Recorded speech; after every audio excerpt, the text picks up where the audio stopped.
As the Santa Rosa beach breeze wafted the sweet scent of salt and sun-warmed sand, the sky shifted into a kaleidoscope of pinks, purples, and gold. Laughter rang out by the pool, where families enjoyed the warm evening. Richard stepped onto the terrace, glancing back to make sure his mother-in-law, Margaret, was following. Their day had been filled with carefree joy, sculpting castles from sand, waves crashing against their feet, and a leisurely beach stroll accompanied by the rhythmic crunch of shells beneath them. Margaret's feet ached from the day's exertions, but her smile remained radiant, a picture of serenity in the twilight. As she emerged onto the terrace, her loose blonde hair cascaded down her shoulders, framing her relaxed, sun-kissed face.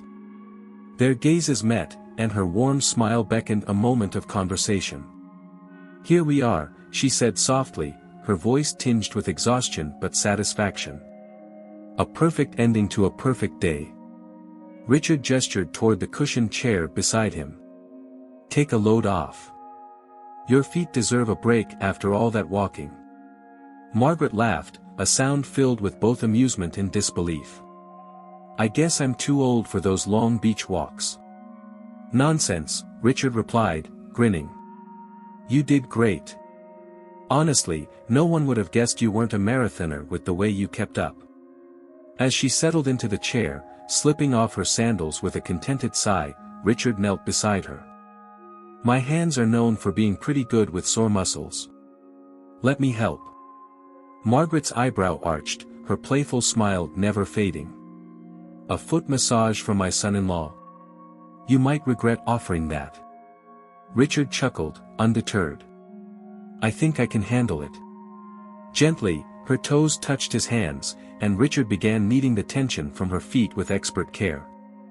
Margaret let out a soft sigh of relief, her eyes fluttering shut as she surrendered to the soothing sensation. "Magical hands," she murmured, leaning her head back against the chair as the warm evening breeze stirred the scent of jasmine in the air around them. There, beneath the shimmering glow of the pool lights, something shifted between them. It was subtle at first, an unspoken understanding that seemed to bloom out of nowhere. Richard's touch, once innocent and casual, now held a weight neither had anticipated. "This trip has been a blessing," Margaret whispered, her voice soft, almost fragile. "I'd forgotten what it felt like to enjoy a day without obligations or worries." Richard's hands paused briefly, then resumed their gentle ministrations. "It's the little things," he replied, his tone thoughtful. "Sometimes they make the biggest difference."